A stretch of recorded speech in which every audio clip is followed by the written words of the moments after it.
నీ సీట్ నువ్వే డిక్లేర్ చేసుకోలేకపోయావంటే నీ రాజకీయంగా నువ్వు ఏ రకంగా ఉన్నావో నాకు అర్థమవుతుంది. రెండోది ఏంటంటే ఇతను సొంత నిర్ణయాలు ఉండవు. సొంత నిర్ణయం అనేది లేదు. తణుకు వెళ్ళినప్పుడు విడివాడ రామచంద్రరావుకి మీడియా ముఖంగానే వారాహి మీద నిలబడి విడివాడ రామచంద్రరావుకి సీటు ప్రకటించారు. ఈ రోజున విడివాడ రామచంద్రరావుకి సీటు ఉన్నదా అంటే నీ పార్టీలో నీ మాట చెల్లదు. నీ పార్టీలో చెల్లే మాట ఒక్కడిదే, నాదెండ్ల మనోహర్. నాదెండ్ల మనోహర్ గారికి ఎవరైతే చెంచాగిరి చేస్తాడో వాడికే సీట్ ఉంటుంది. నేను మీడియా ముఖంగా చెప్పేది ఏంటంటే ఆంధ్ర రాష్ట్రంలో రేపు రాబోయే ఎలక్షన్ రిజల్ట్ లో ఫస్ట్ ఓడిపోయే సీటే తెనాలి సీట్ అని చెప్తున్నా. తెనాల్లో వాడు గెలిచే ఛాన్సులు లేవు. వాడొచ్చి జనసేన పార్టీలో ఎంతో మంది నాయకుల మీద ఆధిపత్యం చేస్తావా నువ్వు? ఆధిపత్యం చేస్తావా మనోహర్? నువ్వెంత, నీ బతికెంత? నీ తండ్రితో నువ్వు ఓటు వేయించుకోగలుగుతావా? తెలుగుదేశం మీద ఓటు, తెలుగుదేశం పార్టీ మీద నీ ఎంపీ క్యాండిడేట్ గా నిలబడితే నీ తండ్రితో ఓటు వేయించుకోగలుగుతావా? నీ తండ్రే నీ మాట వినడు. నీ మాట అక్కడ ఉన్న జనసేనలో నాయకులంతా నీ మాట వినాలరా? నీకు చెంచాగిరి చేయాలరా మనోహర్? కాపుల్ని ఈ రోజున ఆత్మగౌరవానికి ఆత్మాభిమానానికి దెబ్బ కొట్టింది నువ్వేరా మనోహర్? కాపులు ఈ రోజున ఈ రకంగా జరగడానికి కూడా, వాళ్ళకి ఈ రకంగా అన్యాయం జరగడానికి కూడా నువ్వేరా మనోహర్? కాపులు ఏ రకంగా ఇబ్బందులకు గురి చేశారా? ప్రతి నియోజకవర్గంలో నువ్వు గ్రూప్ రాజకీయాలు చేయగలరా? ఒక నాయకుడిని, ఒక నాయకత్వాన్ని నువ్వు బలోపేతం చేశారా? నువ్వు చేసే చిల్లర రాజకీయాల వల్ల ఎంతమంది కొట్టుకున్నారు నియోజకవర్గాలు. ఈ రోజు కూడా నువ్వు ఏ రకంగా రాజకీయం చేస్తావా? ఎవరి మీద ప్రయత్నం చేస్తారా? కాపుల మీద చేయడానికి వచ్చారా మనోహర్? నువ్వు ఓడిపోతావరా? తెనాల్లో ఎంతో కష్టపడ్డావు, బాగా మాకు ఎలా ఉన్నాయో తెలుసరా? నువ్వా ఎవరి మీద ప్రయత్నం చేస్తావరా? నువ్వు రేపు పొద్దున ఎలక్షన్ లో ఓడిపోతున్నా, నువ్వు హైదరాబాద్ పారిపోతావు చూడరా. ఫస్ట్ నువ్వు డిసైడ్ చేసావు మగవాడి కదా సీట్లు. కష్టపడినోడు కనపట్లేదా? చిల్లర నాయాలా? ప్రతి ప్రోగ్రామ్ లో 350 రూపాయలు మీల్స్ అని చెప్పి నాయకుడి దగ్గర నుంచి కలెక్ట్ చేసి 200 రూపాయలు కమిషన్ పెట్టుకోలేదా? ప్రతి 10లో కమిషన్ ఆడికి వీడిని పెట్టుకుని నువ్వు రాజకీయం చేస్తున్నావు. ఎంతమంది నాయకుల భవిష్యత్తు నాశనం చేస్తారా?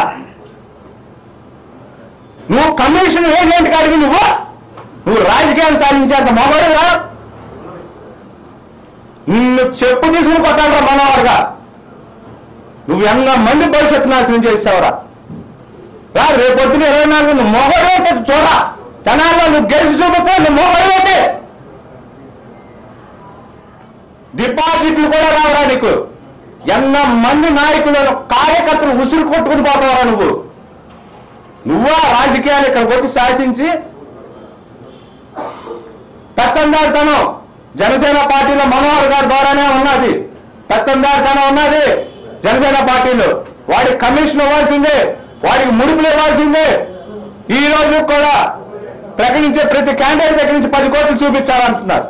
10 కోట్లు చూపించాలి ఎక్కడైతే నీ పార్టీలో ఎందుకుంటారా? 10 కోట్లు చూపించాలంటే టీడీపీ వాళ్ళు వెళ్ళి దాన్ని కన్ఫర్మ్ చేయాలంట. ఏంట్రా రాజకీయాలు? రబ్బర్ చెప్పులతో రాజకీయాలు చేస్తా అని చెప్పి చివరాకరణ సామాన్యుడు మధ్యతరగతి కుటుంబాలను నాశనం చేశారు కదరా. నాశనం నా వంతు అంటారు, డబ్బు కలెక్ట్ చేస్తారు, 10 కోట్లు పెట్టి కార్లు కొంటారు, చార్టెడ్ ఫ్లైట్లు కొంటారు. కార్యకర్త పార్టీ ఆఫీస్కి వెళ్తే పోటు ఉండట్లేదు. ఇలా పార్టీని నడిపేది కమిషన్ ఏజెంట్ రా నువ్వు మనోహర్. నువ్వు కమిషన్ ఏజెంట్. నీ టార్గెట్ అయిపోయింది, నీ ఆపరేషన్ అయిపోయింది. 10 సంవత్సరాల్లో ఒక నాయకుని పట్టుమని 10 మంది నాయకులను తయారు చేసుకోలేకపోయారు జనసేన పార్టీలో. పనిచేసే నాయకులను గానించి అన్ని రకాలుగా ఇబ్బందులు గురి చేస్తూ వాళ్ళ ఆత్మాభిమానాన్ని, ఆత్మగౌరవాన్ని, నాయకుల్ని ఏ రకంగా చిత్రహింసలకు గురి చేశారు. ఆ రోజున కూడా ప్రతి నాయకుడు ఒకటే ఆలోచించాడు. పవన్ కళ్యాణ్ ఉన్నాళ్ళే అతను మొహం చూసి మనం ఖాళీ చేద్దాం మన పార్టీలే అనుకున్న ఓడిని కూడా ఈ రోజు నా పార్టీ నుంచి బయటకు పంపించేసి వాళ్ళు అన్ని రకాలుగా ఇబ్బందులు. మేము ఆ రోజు పార్టీలో పనిచేసినప్పుడు కూడా పవన్ కళ్యాణ్ ఏదో ఉద్ధరిస్తాడు అనుకుంటే ఏమీ లేదు. ఎవరిని కూడా కలుపుకునే వెళ్ళే విధానం లేదు. ఓన్లీ డబ్బున్న వాళ్ళనే కలుపుకుని వెళ్తారు. డబ్బున్న వాళ్ళనే కలుపుకుని వెళ్తారు. ఇవన్నీ బోటక మాటలు, ఇవన్నీ బోటక మాటలు. ప్రజల్లారా మీరెవ్వరు ఈ బోటక మాటలు వినొద్దు. ఈ రోజున పేద బడుగు బలహీన వర్గాలకి అండగా ఈ రాష్ట్రంలో ఏదైనా పార్టీ ఉంటే అది వైఎస్ఆర్ కాంగ్రెస్ పార్టీయే. ఆ నాయకుడు ఎవరైనా ఉందంటే అది జగన్మోహన్ రెడ్డి గారే అని తెలియజేస్తున్నా. విలువలతో కూడిన రాజకీయం ఆయనతోనే. కమిట్మెంట్ ఉన్న లీడర్ ఈ రాష్ట్రంలో ప్రతి ఒక్కరు ఇలా కమిట్మెంట్లు ఏంటంటే ప్యాకేజ్ దగ్గర కమిట్మెంట్, కానీ పేద బడుగు బలహీన వర్గాలకి కమిట్మెంట్ ఉన్న లీడర్ జగన్మోహన్ రెడ్డి గారే. ఈ రోజు కాపులు గాంధీలో ఉండే లీడర్ జగన్మోహన్ రెడ్డి గారే. అరే మీకు చెప్తున్నా, మీరన్నీ కలలుగంటున్నారు. మీ కలలన్నీ మీ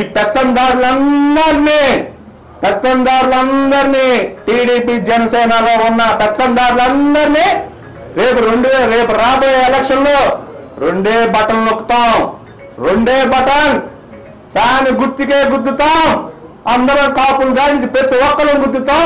ఈ పెత్తందారుల మొత్తాన్ని ఈ రాష్ట్రం నుంచి తరిమి కొడతామని మీడియా ముఖంగా తెలియజేస్తూ ఈ అవకాశాన్ని కల్పించిన మీడియా మిత్రులందరికీ నా ధన్యవాదాలు తెలియజేస్తూ జై జగన్, జై జగన్.